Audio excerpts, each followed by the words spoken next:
Alright guys, so the vast majority of you will recognize this gentleman here, and if you don't recognize him, you've probably just come out of a coma for at least 7 years, so I wish you very well in your recovery.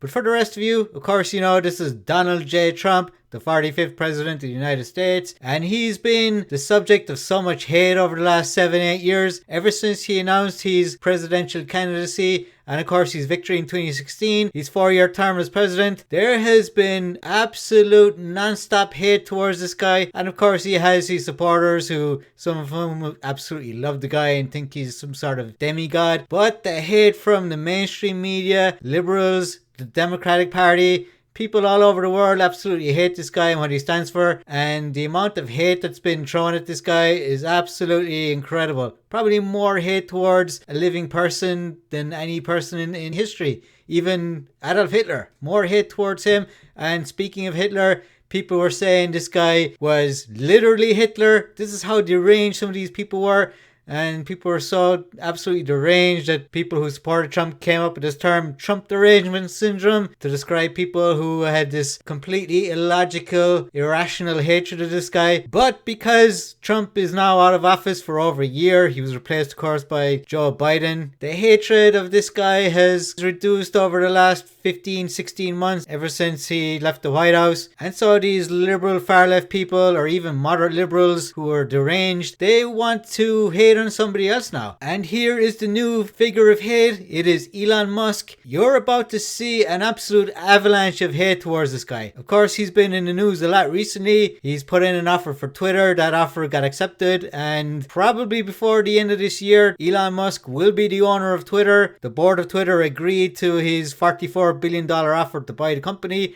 and this has outraged liberals and the far left. And ever since he launched this bid, he's been very vocal on quite a few topics that has enraged liberals and the far left. And so he's going to be the next target of hate. He's going to be the subject of so much hate from the left. Now here is an article from last year. Elon Musk on Washington Post hit piece, "Give my regards to your puppet master." So there was a hit piece on Elon over a year ago. So this is way before he launched his bid to buy Twitter. The comment is a reference to Washington Post owner and Amazon founder Jeff Bezos, who purchased the paper for $250 million in 2013. There is quite a bit of animosity between Bezos and Elon Musk. There's like a cockfight going on between these two billionaires. I think Bezos is jealous of Musk. And so the Washington Post, which I call the Jeff Bezos blog, wrote a hit piece on Elon a year ago. The Washington Post published an article on Tuesday targeting Tesla CEO Elon Musk, arguing that the electric car company he founded relies too much on him. Now, did anybody write an article about Jeff Bezos saying that Amazon relies too much on him? I didn't see that. So it just sounds like petty nonsense to me. They talk about a cult of personality and just throwing mud at this guy. And maybe the reason for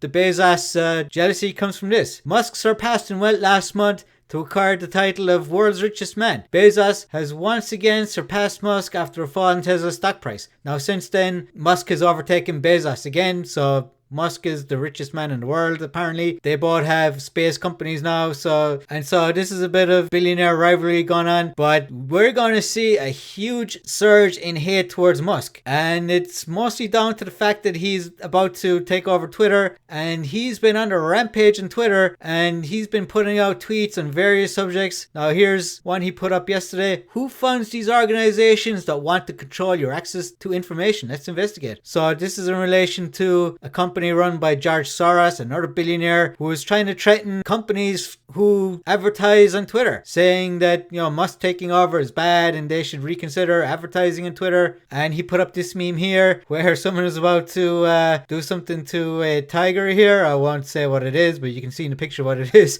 So Musk, he's going all out here. He is trolling like crazy on Twitter. And here's one he put out, really provocative stuff here. "The far left hates everyone, themselves included." And so this is going to trigger a lot of far left people and even like moderate liberals as well, who see themselves as being left wing. And he put out this funny tweet: "Next time buying Coca-Cola, to put the cocaine back in." So a bit of humor there from Elon. And he put up this tweet showing the shift leftwards in society and how these woke progressives are calling like mainstream liberals bigots and stuff. And here he is. The extreme antibody reaction from those who fear free speech says it all. So Musk describes himself as a free speech absolutist. I am against censorship that goes far beyond the law. So he's saying if speech is within the law, it should be allowed. And here he says, I hope that even my worst critics remain on Twitter because that is what free speech means. So a lot of these far left and liberals who've been censoring conservatives for years now, they're really angry at Elon Musk because Elon Musk is promising to give a voice to everyone as long as, they're not engaging in speech that breaks the law. And we know that Twitter has been censoring conservatives and they're coming up with all sorts of excuses saying that, it's hate speech and it violates the Twitter guidelines and so on. And it's not just Twitter, it's other big tech companies that are censoring conservatives. And here is a great one he put up.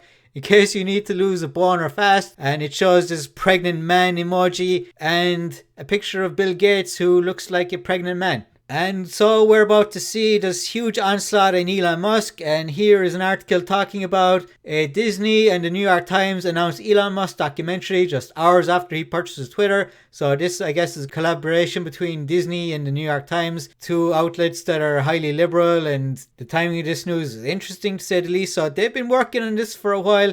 A hit piece on Elon Musk. They're coming after this guy. It's going to come thick and fast. You wait and see. The hate for Elon Musk is going to be huge, and it's going to be just as bad as it was for Trump. Musk has been working on a deal to buy Twitter for the last few weeks, emphasizing that as Twitter's owner, he wants to expand the kind of free speech the social network allows. The billionaire has criticized Twitter's failure to uphold principles of free speech.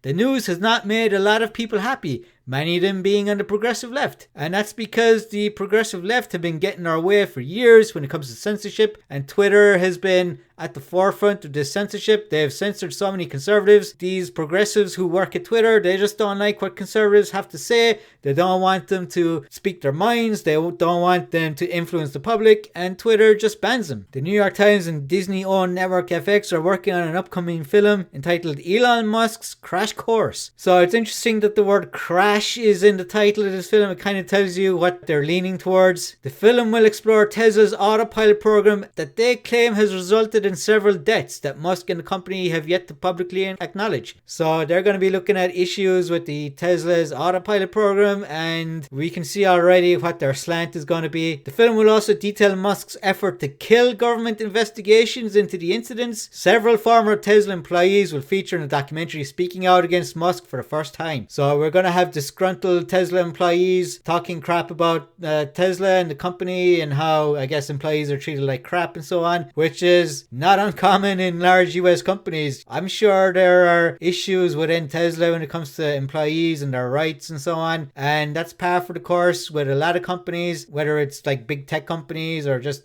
even small companies that treat their workers like garbage. A New York Times investigation reveals the chaotic nature of Musk's pursuit of self-driving technology and the tragic results. So again, focusing on car accidents involving Tesla, and again, several deaths and dozens of other incidents that Tesla has not publicly acknowledged. Quash investigations. The timing of this release has raised many eyebrows given the current ordeal between Musk and the left-wing activists protesting the sale of Twitter. And look at this about Disney. Disney, which bought FX, has spent the month battling the state of Florida over its parental rights and education bill that bans the teaching of sexual orientation and gender identity to students in kindergarten through third grade. So Disney has been getting involved in politics down in Florida, and they've been attacking Republican Governor Ron DeSantis. The New York Times has been very critical of Elon Musk over the course of the last few months. On April 11th, the publication called Musk's plan to take over Twitter a treacherous situation for the social media company.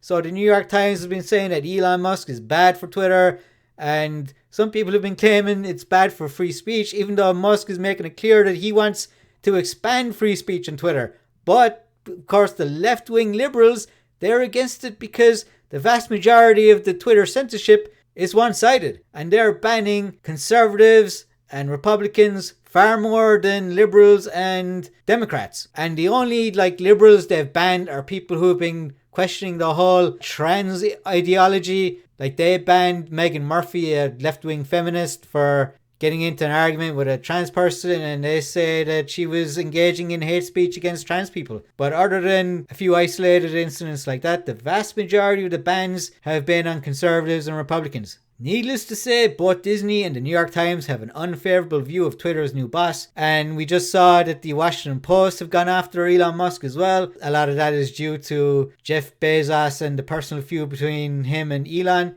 So guys, Elon Musk, this man here, he's going to face a huge onslaught from the mainstream media, the liberal-leaning mainstream media. They hate the idea that Republicans might have a platform where they're given a fair crack at the whip, where free speech is allowed on both sides, and they're going to come after him every bit as hard as they did with Trump. And we saw just how the onslaught against Trump was just non-stop. They lied, they made stuff up, and they just came out with these outrageous statements about Trump, and they're about to do the exact same with Elon Musk. And people have been saying, oh well, this guy, he became rich because of apartheid in South Africa. Just such absolute nonsense and garbage about him over the years, and it's gonna ramp up now that he's about to buy Twitter. And so watch out, guys, this is coming. It's coming soon. And Elon Musk, the world's richest man, he has shown that he can fight these guys. He's been on Twitter, he's been fighting against some prominent Democrats like Elizabeth Warren and Bernie Sanders, and so he can